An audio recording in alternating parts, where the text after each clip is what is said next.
दोस्तों तारीख थी 3 अक्टूबर, साल था 1996। बीकानेर के रहने वाले निहाल चंद बिश्नोई को अचानक पता चलता है कि बाड़नू गांव में शिकारियों ने 6 हिरणों को मार दिया है।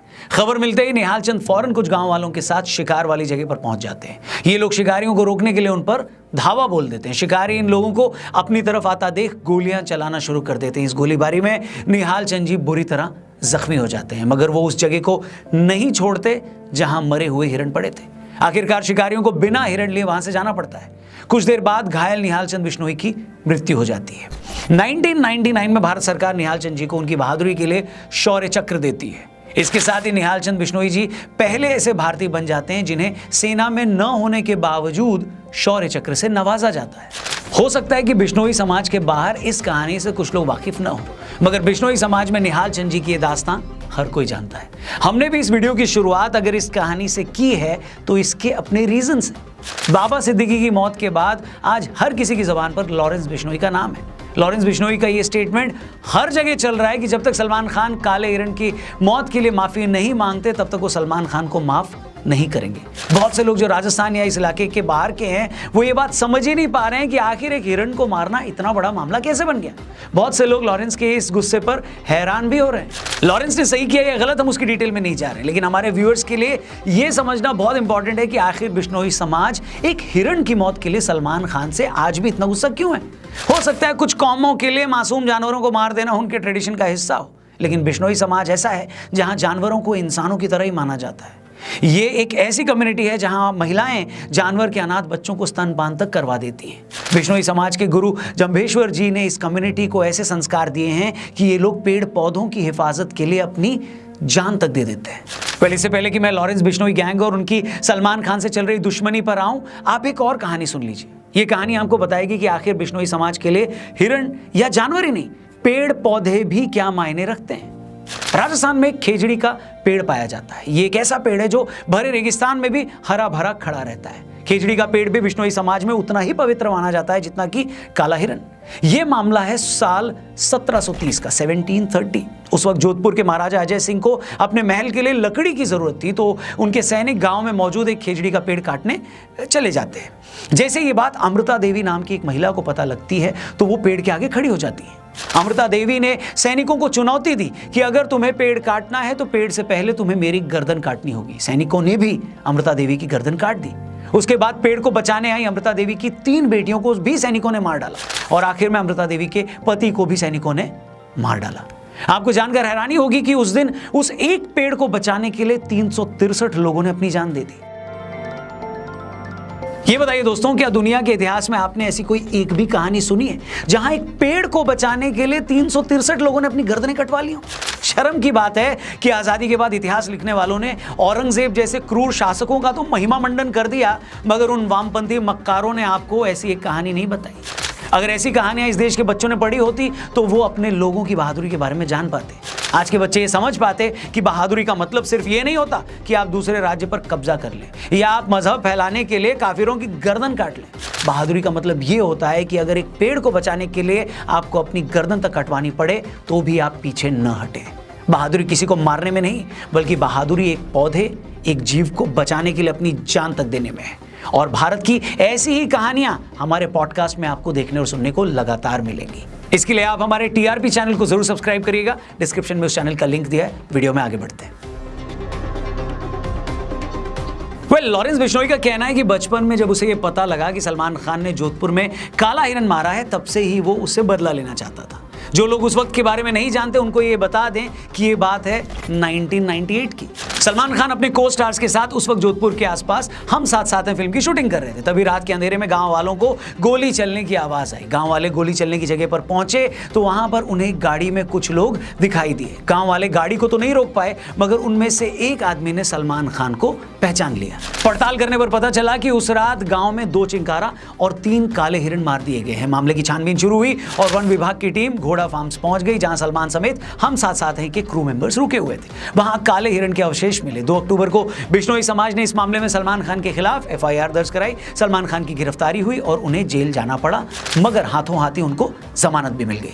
बिश्नोई समाज का गुस्सा इस बात को लेकर है कि आज इस मामले को चलते तकरीबन 27 साल हो गए हैं, मगर इन 27 सालों में सलमान खान को इस मामले में सिर्फ 18 दिन जेल जाना पड़ा और ट्रायल कोर्ट से सजा सुनाए जाने के बावजूद वो आज भी जमानत पर है। 2006 में एक ट्रायल कोर्ट ने सलमान खान को 5 साल की सजा सुनाई थी, मगर 2007 में राजस्थान हाई कोर्ट ने सलमान खान की सजा को सस्पेंड कर दिया। फिर जुलाई 2016 आते आते राजस्थान हाई कोर्ट ने सलमान खान को 2 चिंकारा के शिकार के मामले में बरी ही कर दिया। 2017 में जोधपुर हाई कोर्ट ने सलमान खान को शिकार के टाइम एक्सपायर्ड हथियार रखने के मामले में भी बरी कर दिया। इसके बाद 2018 में ट्रायल कोर्ट ने इस मामले में सलमान खान को फिर से 5 साल की सजा सुनाई, मगर सलमान अभी तक जमानत पर है। इस तरह मामले के 27 सालों बाद भी बिश्नोई समाज अब भी न्याय का इंतजार कर रहा है। हैरानी की बात नहीं है कि इसी के बाद 2018 में लॉरेंस बिश्नोई ने ऐलान किया था कि काले हिरण के शिकार के मामले में वो सलमान खान को जिंदा नहीं छोड़ेगा और पूरे बिश्नोई समाज की तरफ से उससे बदला लेकर रहेगा। आज से 2 साल पहले की बात है। साल था 2022, महीना था जून का। सलमान खान के फादर सलीम खान साहब मॉर्निंग वॉक कर रहे थे, तभी उन्हें एक बेंच पर एक धमकी भरा खत मिलता है। उस खत में लिखा था, सलमान खान का हाल भी सिद्धू मूसेवाला जैसा कर देंगे। इसके बाद मार्च 2023 में सलमान खान के ऑफिशियल मेल ID पर 3 धमकी भरे ईमेल भेजे जाते हैं। इन ईमेल्स में साफ लिखा होता है कि अगला नंबर तेरा है, जोधपुर आते ही तू मूसेवाला की तरह मारा जाएगा। इसके बाद मार्च 2023 में लॉरेंस बिश्नोई जेल से एक इंटरव्यू देता है। उस इंटरव्यू में लॉरेंस बिश्नोई बताता है कि मेरा बचपन से एक ही सपना है, सलमान खान को मारना। इसके बाद अप्रैल 2023 में भी रॉकी नाम का एक लड़का फोन पर मुंबई पुलिस को सलमान खान को जान से मारने की धमकी देता है। इस साल उस वक्त हद हो गई जब 14 अप्रैल 2024 को सलमान खान के गैलेक्सी अपार्टमेंट के बाहर से 2 मोटरसाइकिल सवार लोग उनके घर की फर्स्ट फ्लोर की बैल्कनी पर फायरिंग कर देते हैं। इस पूरे मैटर में अब तक का सबसे बड़ा मोड़ तब आया जब कुछ दिन पहले मुंबई के एक बड़े नेता और सलमान खान के करीबी दोस्त बाबा सिद्दीकी की कुछ लोगों ने गोली मारकर हत्या कर दी। उस मर्डर के कुछ देर बाद ही लॉरेंस बिश्नोई गैंग ने इसकी रिस्पॉन्सिबिलिटी ले ली। यह खबर आई कि लॉरेंस बिश्नोई गैंग बोल रहा है कि जो भी आदमी सलमान खान की हेल्प करेगा वो मारा जाएगा। आपको बता दें कि ये वही बाबा सिद्दीकी हैं जिन्होंने 2013 में अपने घर हुई इफ्तार पार्टी में सलमान और शाहरुख खान की सुलह करवाई थी। बाबा सिद्दीकी सलमान खान की फैमिली के बहुत क्लोज थे। 2015 में मुंबई सेशन कोर्ट ने सलमान खान को 2002 हिट एंड रन केस में 5 साल की सजा सुनाई थी। तब भी बाबा सिद्दीकी सलमान की बहन अलवीरा के साथ सबसे पहले हाईकोर्ट पहुंचे थे। उस वक्त उन्होंने सीनियर लॉयर हरीश साल्वे से कॉन्टैक्ट किया और साल्वे जी सलमान खान की सजा को उन्होंने सस्पेंड करवा दिया था, मगर बाबा सिद्दीकी की मौत से लॉरेंस बिश्नोई गैंग का कॉन्फिडेंस बढ़ा हुआ है। वहीं सलमान की सेफ्टी मुंबई पुलिस के लिए बड़ी सिरदर्द बनी हुई है। सलमान खान लगातार पब्लिकली आने से बच रहे हैं। मुंबई पुलिस ने सलमान खान के गैलेक्सी अपार्टमेंट के बाहर एक चौकी भी बना दी। सलमान खान की सिक्योरिटी में हर वक्त 40 के करीब पुलिस वाले खड़े रहते हैं। सलमान खान के फादर सलीम खान ने एक टीवी इंटरव्यू में कहा है कि इन धमकियों के चलते हम लोगों की मूवमेंट पर काफी असर पड़ा है और हम उस तरह से बाहर नहीं निकल पा रहे हैं जैसे पहले निकलते थे। सलमान खान भी इन धमकियों के बाद अपने घर की बालकनी में आकर फैंस को वेव करना बंद कर चुके हैं। इस पूरी कंट्रोवर्सी के बाद बहुत से लोग ये जानना चाहते हैं कि भाई ये लॉरेंस बिश्नोई हैं कौन, और जो भी है आखिर वो इतना पावरफुल कैसे बन गया कि वो इतने सालों से जेल में बंद है, फिर भी वो जेल से सिद्धू मूसेवाला जैसे बड़े सिंगर को मरवा देता है, बाबा सिद्दीकी का मर्डर करवा देता है, सलमान खान जैसे सुपरस्टार को धमकियां दे रहा है। लॉरेंस बिश्नोई इतना पावरफुल कैसे बना, इसे समझने से पहले एक बार ये जान लेते हैं कि आखिर लॉरेंस बिश्नोई इतना बड़ा गैंगस्टर बना कैसे। लॉरेंस बिश्नोई का जन्म 12 फरवरी 1993 को पंजाब के फाजिल्का में हुआ। पैदा होने के वक्त वो बहुत गोरा चिट्टा था, तो उनकी माता जी ने उनका नाम लॉरेंस रख दिया। लॉरेंस एक क्रिश्चियन नाम है जिसका मतलब होता है चमकता हुआ सफेद। हालांकि पुलिस रिकॉर्ड में लॉरेंस का नाम सतविंदर सिंह है। लॉरेंस बिश्नोई का बचपन से स्पोर्ट्स में काफी इंटरेस्ट था। वो कुश्ती लड़ता था। उसके फादर पुलिस में थे और वो चाहते थे कि बेटा IAS बने। अबोहर से 12वीं की पढ़ाई पूरी करने के बाद लॉरेंस चंडीगढ़ चला गया, जहां उसने DAV कॉलेज में दाखिला लिया। धीरे धीरे उसने स्टूडेंट पॉलिटिक्स में दिलचस्पी लेनी शुरू कर दी। इसी टाइम इसकी गोल्डी बराड़ से दोस्ती हो गई। वही गोल्डी बराड़ जो आज कनाडा में बैठकर लॉरेंस बिश्नोई गैंग के लिए काम करता है और जिसके गैंग ने सिद्धू मूसेवाला की मर्डर की रिस्पॉन्सिबिलिटी ली थी।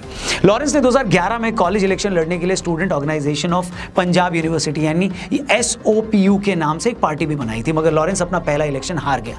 इस हार के बाद से लॉरेंस को काफी इंसल्टेड फील हुआ, जिसके बाद उसने एक रिवॉल्वर खरीदी और उस गैंग से भिड़ गया जिसने उसे इलेक्शन में हराया था। कुछ मीडिया रिपोर्ट्स की माने तो कॉलेज टाइम में लॉरेंस की एक गर्लफ्रेंड थी। आपसी रंजिश में दूसरे गैंग ने उसकी गर्लफ्रेंड का मर्डर कर दिया, जिसके बाद लॉरेंस पूरी तरह से क्राइम की दुनिया में आ गया। आगे चलकर लॉरेंस की दोस्ती संपत नेहरा से हुई। संपत पुलिस इंस्पेक्टर का बेटा था। लॉरेंस, गोल्डी और संपत ने मिलकर पंजाब के साथ साथ हरियाणा में अपना एक क्राइम सिंडिकेट बनाया। इस तिकड़ी ने हरियाणा में काला जठेड़ी और दिल्ली में जितेंद्र गोगी के साथ भी ग्रुप बना लिया। इसके बाद लॉरेंस शराब माफिया, ड्रग स्मगलर्स और बिजनेसमैन से फिरौती मांगने लगा। 2012-13 आते आते उसने अपना घर भी छोड़ दिया। 2014 में लॉरेंस बिश्नोई को राजस्थान में अरेस्ट करके भरतपुर जेल भेजा गया था, मगर एक पेशी के लिए मोहाली ले जाते टाइम वो पुलिस कस्टडी से भाग गया।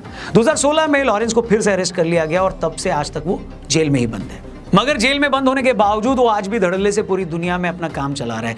29 मई 2022 को सिंगर सिद्धू मूसेवाला की उसके घर के कुछ दूरी पर 24 गोलियां मारकर हत्या कर दी गई। बाद में पता चला कि उस पूरे मर्डर को भी लॉरेंस बिश्नोई और गोल्डी ब्राड ने अंजाम दिया था। 5 दिसंबर 2023 राष्ट्रीय राजपूत करनी सेना के अध्यक्ष सुखदेव गोगामेडी की उनके घर में घुसकर गोली मारकर हत्या कर दी गई। इस हमले में एक शूटर भी मारा गया था। मर्डर के कुछ देर बाद लॉरेंस गैंग के रोहित गोदारा ने सोशल मीडिया पर पोस्ट करके मर्डर की जिम्मेदारी ले ली थी। इसके बाद इसी साल 14 अप्रैल 2024 को सुबह 4:51 पर 2 बाइक सवारों ने सलमान खान के बैंड्रा वाले गैलेक्सी अपार्टमेंट पर 5 राउंड फायरिंग भी की। इस फायरिंग में एक गोली सलमान के घर की दीवार पर लगी, वहीं एक गोली सलमान के घर पर लगे नेट को चीरती हुई उनके ड्राइंग रूम की दीवार पर जा लगी।